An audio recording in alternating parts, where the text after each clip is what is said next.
main job is exports of fine flavor cacao. But to do so, we also run a chocolate factory because it's technically speaking our best visit card. When you come to a client with a chocolate that's nice, they trust us to source their cacao through us when it comes from Vanuatu origin. So when I started, there was absolutely zero export for fine flavor cacao. There was a bulk market which supplies large commercial factories with lower quality type of cacao. And we started with 5 farmers on the island of Malekula back in 2009, end of 2009. It's been 17 years. We started the chocolate factory in 2017. We've grown from 3 tons of export on the first year to an average of 60 tons a year now. And you can see our last container for the year is actually on the car park. About 7.5 tons going to New Zealand. Our markets are New Zealand, Australia, Japan, Hawaii, States and France.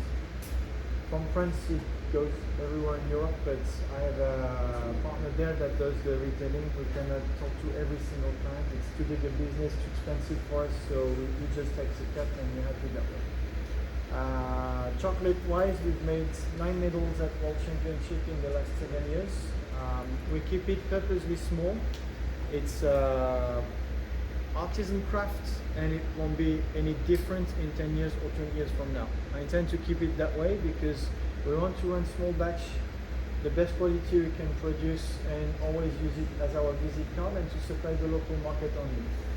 It helped a lot in training the farmers because before we started, cacao is the only crop that grows in Vanuatu that is not like consumed in Vanuatu. People cannot eat cacao straight from the tree except for the flesh that wraps the beans. That is very sweet, nice, kind of like lychee, pearish flavor, but that's the kids sucking it and spitting in the ground. The cacao is 100% destined to export, and as they never tried it as a food, there was little attention given to cacao because it's something for someone else, somewhere else. As you bring chocolate in the game and they start eating the chocolates, the farmers realize, hold on, it's a food. And my kids are eating that, so I might give it more love than I actually used to. And that's how we spark the actual passion. And I can tell you that nowadays you go to the farms that we work in, we have 2 ways of working. We have our own farms and we also have a network of about 367 farmers that we buy the green cacao from. So on the day of harvest, we just cut the whole island and collect packets of fresh fruits. The pod looks like that. A tree would give you around 3 kilos per year of beans, and once you crack that fruit open, it's got about 35 to 40 of those tiny cacao beans. Depending on the genetics, on the raindrops, they're bigger or smaller. One of the challenges we face in Vanuatu, pretty much as anywhere else in the world where the cacao is growing, which is intertropical belt. They call it the cacao belt around the world. Size of bean is dropping because trees are aging faster than we actually replant.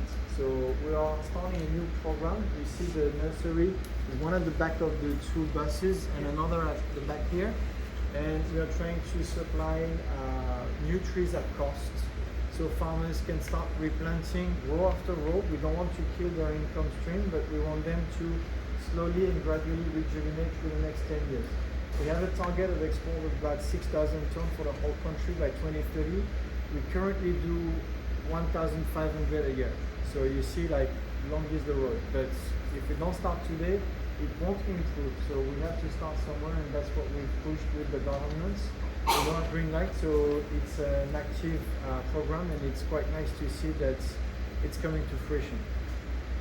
Depending on the genetics again, a tree takes between 3 to 5 years to produce fruits at a full swing, and then it gives you 35 to 40 years of full fruition. So it's a very kind of long game crop, but it's very resilient, resistant to disease.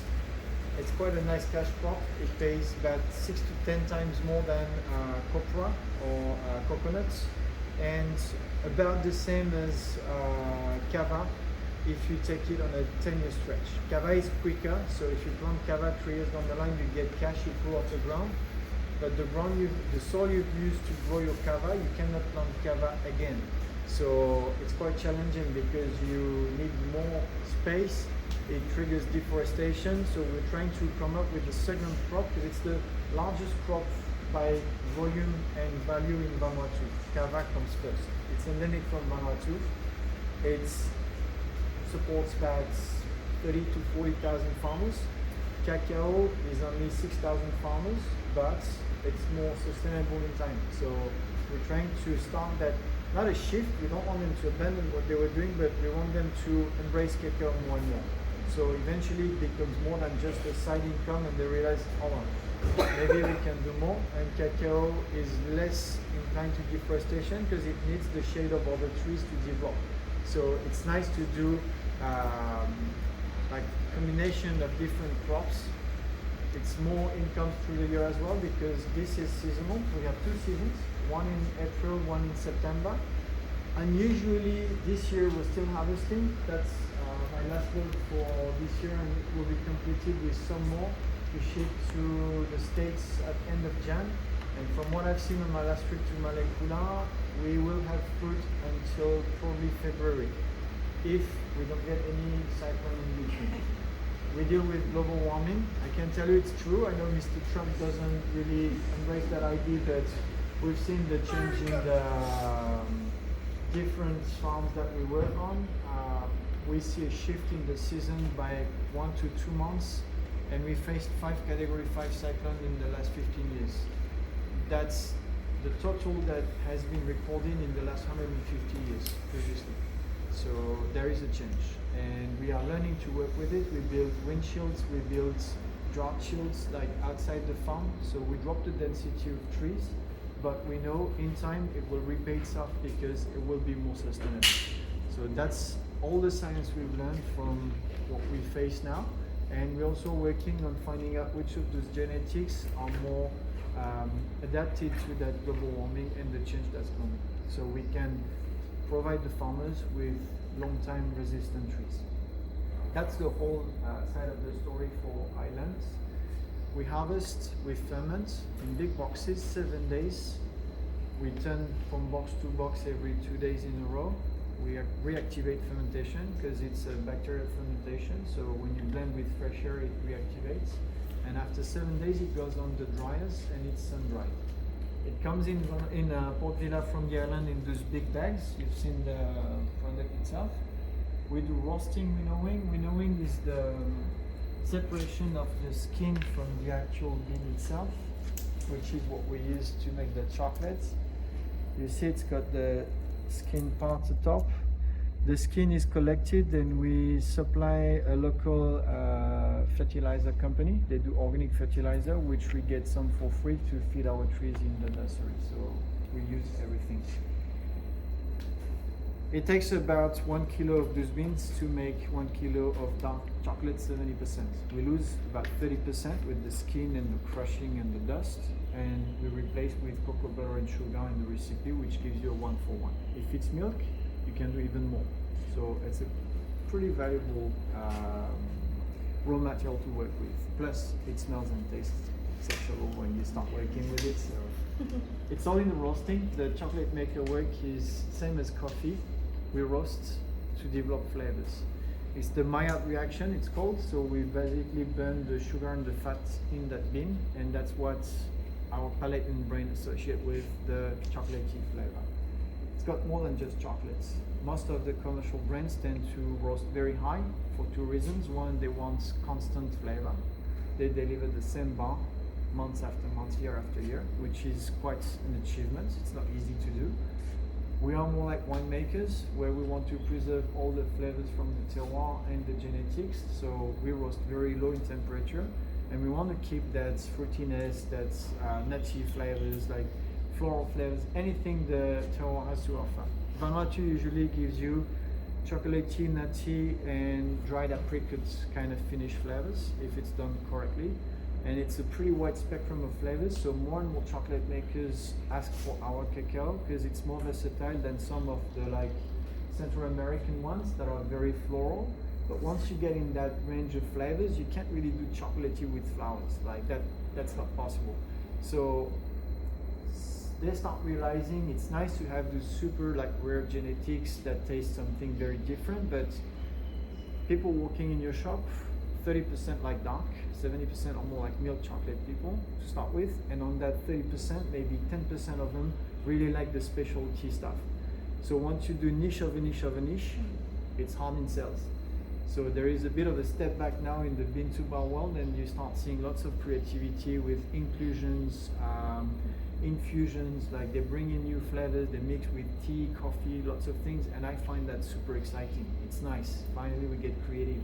It's nice to go super extreme into that one niche chocolate and type of cacao, but once you won all the medals in the world, you also need to sell to people and make them happy. So we are working with Vanuatu terroir. At Gaston, we only process what we grow, and all the ingredients in the bars are from Vanuatu, except for sugar and milk powder, which we source from Fiji and New Zealand. We have a B Corp certification, so we're very mindful of both the environmental and social impact we have. We measure everything and report. And the whole factory runs on solar. If you walk outside, you'll see it. That's a single phase system that feeds all the cooling system, air cons, fridges, and that's a 3-phase system that feeds directly all the machinery. We also run our own water system, rain collection, 6,000 litre tank at the back to supply both nurseries and our water system. It's going the extra mile. It's a reality as well of the climate change. When you go through several large size cyclones or earthquakes, not related to global warming, but also part of the fun living in Vanuatu. We're regularly disconnected from the grid, and we lost some of our production in the past years, so we decided to go full off-grid, though we live within the grid. It's a decision for the business itself and its sustainability. Transformation now, once we get those nice beans from the islands, I export only the stuff we produce at Gaston, but I work with beans from different farmers and different islands for the chocolate factory, because I always love to bring in some new people and also get the flavor from different islands. So see those white bags here, they come from Malo Island, that's south of Santo, a tiny island. These are from West Coast Santo. The bag I tap into, it's from Malekula Center. And I always love to scout the island. See the bags here, they look for fun. They really are for going in the bush as far as we can to find new genetics, new farmers, new people. Sometimes they look at us with big eyes like, you guys came from where? There's a trail. No, that's not a road. What? You make cacao? Yes, show us. That's how it works.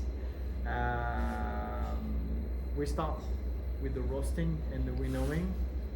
That's where the flavor is made and the skin is getting rid of. And now I invite you to step inside the workshop. Just before we go in, please don't touch the machines and keep a small distance from them. One is spinning and we've had accidents, so I'm very mindful. Those are like big equipment and they could make damage. So please go on the side, take pictures as much as you want, but respect each other, don't push yourself. I would like to stay safe today, if it's okay.